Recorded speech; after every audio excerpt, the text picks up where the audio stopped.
सत्संगत जी, प्यार से कहना धन निरंकार जी। स्वागत है आप सभी का हमारे YouTube चैनल सोना इंस्पायर विचार पर। इस वीडियो की शुरुआत करने से पहले दास आपसे हाथ जोड़कर एक भावपूर्ण निवेदन करना चाहता है। हमारा उद्देश्य आपके जीवन में सकारात्मक शांति और प्रेरणा का संचार करना है। हर रोज़ हम आपके लिए एक नई प्रेरणादायक वीडियो लाते हैं। इन वीडियो के माध्यम से हम आपके जीवन में आत्मविश्वास, शांति और प्रेम का संदेश पहुंचाना चाहते हैं। आपसे निवेदन है, कृपया हमारे चैनल को सब्सक्राइब करें और नोटिफिकेशन को ऑन करना न भूलें, जिससे कि आप किसी भी अनमोल साखी, सत्संग या संदेश से वंचित ना रहे। आज की हमारी कहानी का विषय है गुरु की शिक्षा। गुरु का स्थान हमारे जीवन में अत्यंत महत्वपूर्ण है। गुरु न केवल हमें ज्ञान प्रदान करते हैं, बल्कि हमें जीवन जीने की सही दिशा भी दिखाते हैं।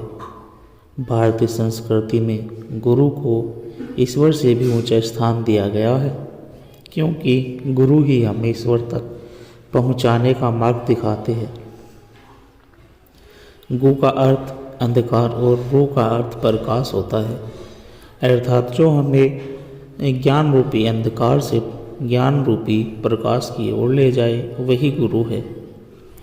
गुरु की महिमा संस्कृत में एक प्रसिद्ध श्लोक है, गुरु ब्रह्मा गुरु विष्णु गुरु देवो महेश्वराय गुरु साक्षात पार ब्रह्म तस्मै श्री गुरुवे नमः। अर्थात गुरु ही ब्रह्मा है, गुरु ही विष्णु है और गुरु ही महेश्वर है।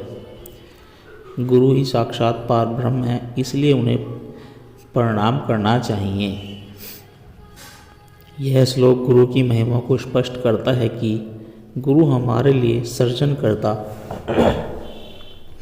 ब्रह्मा, पालन करता विष्णु और संहार करता महेश की तरह होते हैं। वे हमें नया जीवन देते हैं, हमारी रक्षा करते हैं और हमें हमारे अंदर की बुराइयों को नष्ट करते हैं। गुरु की शिक्षा केवल पुस्तकों तक सीमित नहीं होती, वे हमारे जीवन के हर क्षेत्र में सही मार्गदर्शन प्रदान करते हैं। उनकी शिक्षाएं निम्नलिखित प्रकार की होती है। आध्यात्मिक शिक्षा। गुरु हमें आत्मा और परमात्मा का ज्ञान कराते हैं। वे हमें बताते हैं कि सच्चा सुख बाहरी भौतिक चीज़ों में नहीं, बल्कि आत्मज्ञान में है। आध्यात्मिक गुरु हमें ध्यान, साधना और भक्ति का मार्ग दिखाते हैं, जिससे हम ईश्वर की अनुभूति कर सके। नैतिक शिक्षा। गुरु हमें सच्चाई, ईमानदारी, करुणा और सहनशीलता का पाठ पढ़ाते हैं। वे हमें बताते हैं कि सही मार्ग पर चलने में कठिनाइयाँ हो सकती है, लेकिन अंत में जीत सत्य की होती है। महात्मा गांधी जी के जीवन को देखो, उनके गुरु श्रीमद राजचंद्र जी ने उन्हें सत्य और अहिंसा के मार्ग पर चलने की प्रेरणा दी थी। शिक्षा और विधा। गुरु हमें विधा और कौशल सिखाते हैं, जिससे हम समाज में सफलता प्राप्त कर सके। यदि हम महान वैज्ञानिकों, लेखकों और कलाकारों को देखें, तो उनके पीछे किसी न किसी गुरु की प्रेरणा रही है। जैसे चाणक्य ने चंद्रगुप्त मौर्य को शिक्षा दी और उन्हें महान सम्राट बनाया। जीवन प्रबंध की शिक्षा। गुरु हमें सिखाते हैं कि जीवन में कैसे धैर्य और संतुलन बनाए रखें। जब परिस्थितियाँ प्रतिकूल होती है, तब भी हमें धैर्य और आत्मविश्वास के साथ सही निर्णय लेना चाहिए। श्रीमद् भागवत गीता में भगवान श्री कृष्ण ने अर्जुन को यही शिक्षा दी थी कि हमें अपने कर्मों पर ध्यान देना चाहिए, न कि फल की चिंता करनी चाहिए। गुरु के बिना ज्ञान अधूरा। एक बार एक शिष्य ने अपने गुरु से पूछा, गुरुदेव, क्या मैं अकेला अध्ययन करके आत्मज्ञान प्राप्त कर सकता हूँ? गुरु ने उसे एक खाली मिट्टी का दीपक दिया और कहा, इसे जलाकर दिखाओ। शिष्य ने दीपक में तेल डाला, बाती लगाई, लेकिन दीपक नहीं जल रहा था। वह बोला, गुरुदेव मेरे पास सब कुछ है, दीपक तेल बाती, फिर भी यह क्यों नहीं जल रहा। गुरु ने मुस्कुराकर एक जलती हुई बाती ली और दीपक को उसे जला दिया। फिर बोले, बेटा तुम्हारे पास ज्ञान की सामग्री हो सकती है, लेकिन उसे प्रकाशित करने के लिए एक गुरु की आवश्यकता होती है। जैसे यह दीपक स्वयं नहीं जल सकता, वैसे ही आत्मज्ञान भी बिना गुरु के संभव नहीं है। शिष्य ने उस दिन समझ लिया कि गुरु के बिना ज्ञान अधूरा है। गुरु की शिक्षा के प्रसिद्ध उदाहरण नंबर 1, भगवान कृष्ण और अर्जुन। महाभारत के युद्ध में अर्जुन धर्म संकट में थे। उन्होंने हथियार डाल दिए और कहा कि वे अपनों के विरुद्ध युद्ध नहीं कर सकते। तब भगवान कृष्ण ने उन्हें गीता का ज्ञान दिया और बताया कि कर्म ही धर्म है और मोह में फंसकर अपने कर्तव्यों से विमुख होना अधर्म है। इसी शिक्षा से अर्जुन ने अपना संकल्प दृढ़ किया और धर्म युद्ध में विजय हुए। नंबर 2, स्वामी विवेकानंद और रामकृष्ण परमहंस। स्वामी विवेकानंद को आत्मज्ञान और धर्म का सही अर्थ उनके गुरु रामकृष्ण परमहंस ने सिखाया। उन्होंने उन्हें समझाया कि सभी धर्म एक ही ईश्वर की ओर ले जाते हैं और सच्ची भक्ति सेवा में है। इसी शिक्षा से स्वामी विवेकानंद ने पूरे विश्व में भारतीय आध्यात्मिकता का प्रचार किया। द्रोणाचार्य और एकलव्य। महाभारत में एकलव्य ने गुरु द्रोणाचार्य को दूर से देखकर ही धनुर्विद्या सीखी। जब गुरु ने उनसे गुरु दक्षिणा में उनका अंगूठा मांगा तो उन्होंने बिना किसी संकोच के उसे अर्पित कर दिया। यह दर्शाता है कि सच्चा शिष्य अपने गुरु के प्रति पूर्ण समर्पण रखता है। श्रद्धा और विश्वास रखे। गुरु की शिक्षा को संदेह के बिना स्वीकार करें। नियमित अभ्यास करें। केवल सुनने से ज्ञान प्राप्त नहीं होता, बल्कि उसे जीवन में उतारना भी आवश्यक है। संयम और धैर्य रखें। सच्चा ज्ञान धीरे धीरे प्राप्त होता है, इसीलिए धैर्य बनाए रखें। सच्चाई और सेवा भाव अपनाएं। गुरु की शिक्षा का उद्देश्य केवल स्वयं का उद्धार नहीं, बल्कि समाज की सेवा भी होनी चाहिए। गुरु हमें जीवन का सही मार्ग दिखाते हैं। वे हमें अज्ञान से ज्ञान की ओर, असत्य से सत्य की ओर और मृत्यु से अमृत की ओर ले जाते हैं। बिना गुरु के आत्मज्ञान और सफलता संभव नहीं है, इसलिए हमें अपने गुरु के प्रति श्रद्धा और समर्पण रखना चाहिए और उनकी शिक्षाओं को अपने जीवन में अपनाना चाहिए। गुरु वही जो अंधकार से प्रकाश की ओर ले जाए। गुरु वही जो मोह से मोक्ष की ओर ले जाए। साथ संगत जी, जीवन में सत्संग की उतनी आवश्यकता रखता है जितने शरीर के लिए शुद्ध भोजन की। जैसे अशुद्ध भोजन से शरीर रोगी हो जाता है, वैसे ही बुरे विचारों और सत्संग से मन मलिन हो जाता है। सत्संग वह अमृत है जो आत्मा को शांति और जीवन को सही दिशा प्रदान करता है। संत कबीरदास जी ने कहा है, संत मिलन को जाइए तजी माया अभिमान, जैसे तरण लग अगी को आप हुई जलिन जान।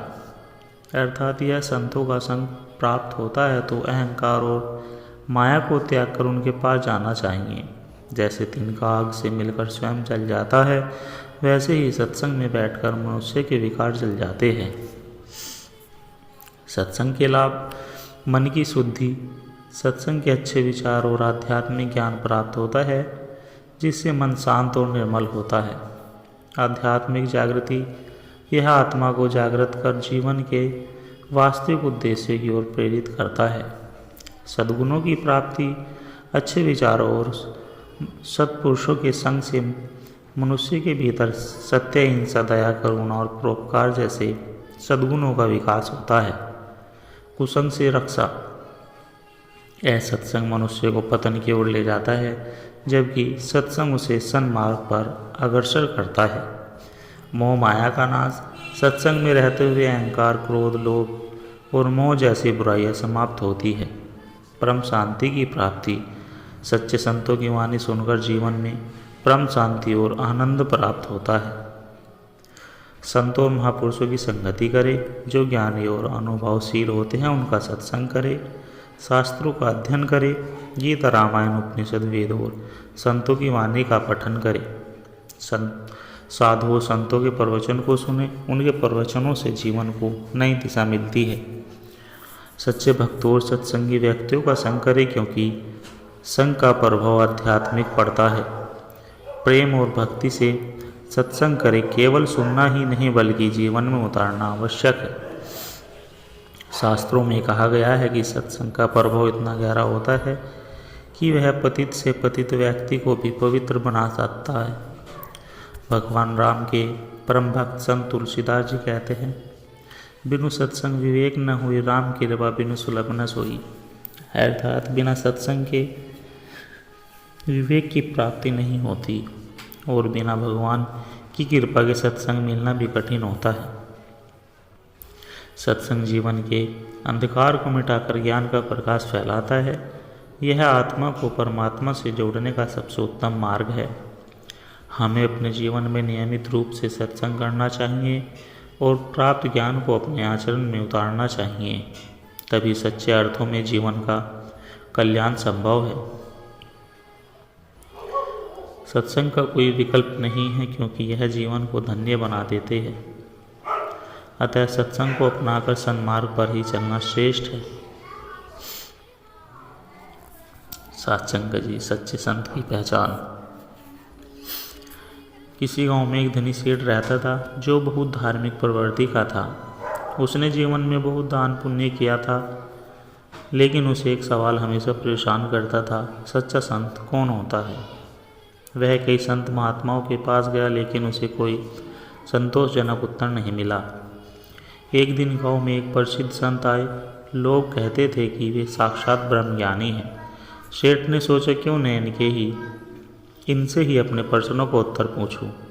वह उनके पास पहुंचा और विनम्रता से बोला, गुरुदेव, मैं वर्षों से सच्चे संत की पहचान करने की चेष्टा कर रहा हूं, कृपया मेरी शंका का समाधान करें।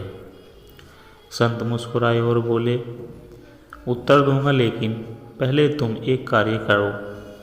सेठ सहर्ष तैयार हो गया। संत ने उसे एक कटोरी में तेल भरकर गांव के चारों ओर घूमने के लिए कहा और शर्त रखी कि तेल एक भी बूंद नीचे नहीं गिरना चाहिए। साथ ही उन्होंने एक शिष्य को साथ भेजा जो सेठ की हर हरकत पर नज़र रखेगा। सेठ बहुत ध्यानपूर्वक गांव के चारों ओर घूमा और जब वापस आया तो तेल की एक भी बूंद नहीं गिरी थी। वह गारू से बोला, गुरुदेव, मैंने कार्य पूरा कर लिया। संत ने मुस्कुराते हुए पूछा, जब तुम घूम रहे थे तब रास्ते में मंदिर, भजन और सत्संग हो रहे थे क्या? तुमने कुछ सुना? सेठ बोला, नहीं, मेरा पूरा ध्यान केवल तेल पर था ताकि वह गिरे नहीं। संत ने गंभीरता से कहा, बस यही सच्चे संत की पहचान होती है। वह संसार में रहते हुए भी ईश्वर में इतना लीन रहता है कि उसे बाहरी दुनिया का कोई मोह नहीं होता। जैसे तुमने केवल तेल पर ध्यान दिया, वैसे ही सच्चा संत केवल परमात्मा पर ध्यान केंद्रित रखता है। सेठ को अपने प्रश्न का उत्तर मिल चुका था।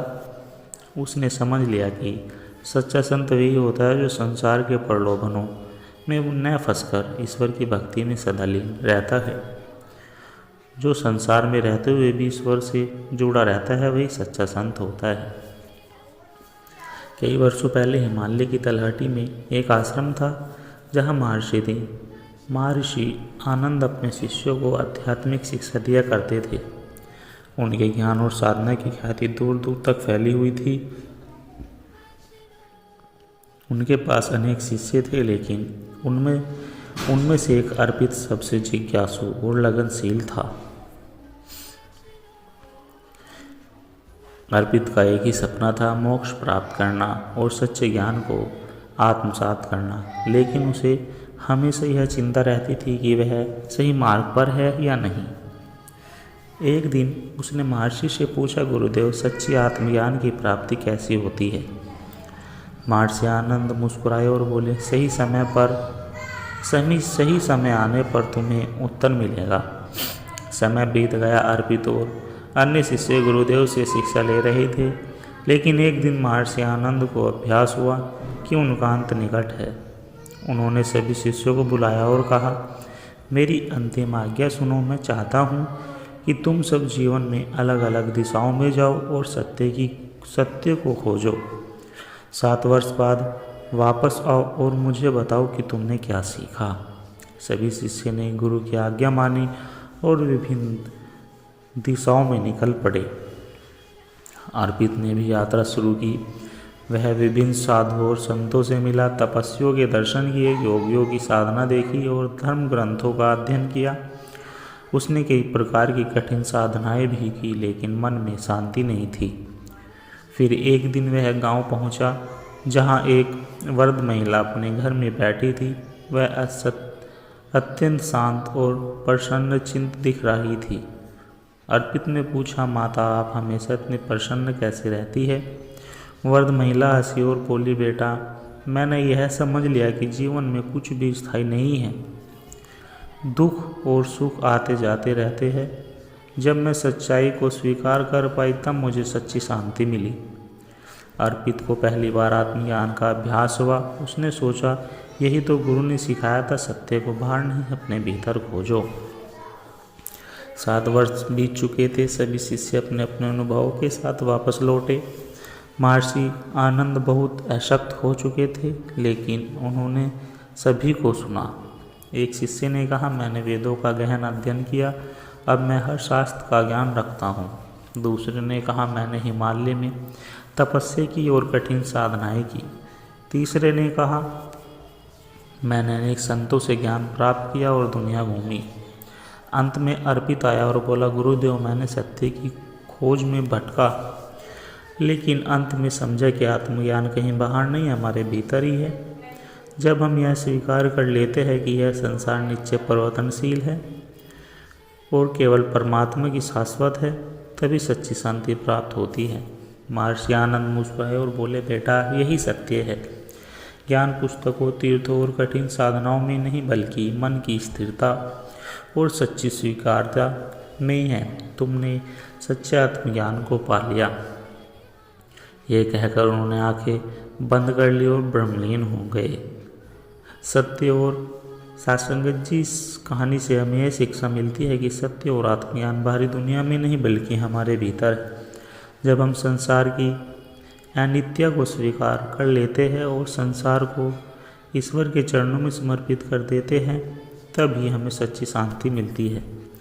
सासंगत जी दास के द्वारा कहे गए आध्यात्मिक कहानी विचार और सत्संग विचार आप जी को पसंद आए हो तो लाइक, कमेंट, शेयर और हमारे चैनल को सब्सक्राइब जरूर करें। और दास को आशीर्वाद देके हर रोज़ आप जी के चरणों में ऐसे ही एक आध्यात्मिक कहानी विचार और सत्संग विचार लेकर आता रहूं। साथ संगत जी प्यार से कहना, धन निरंकार जी।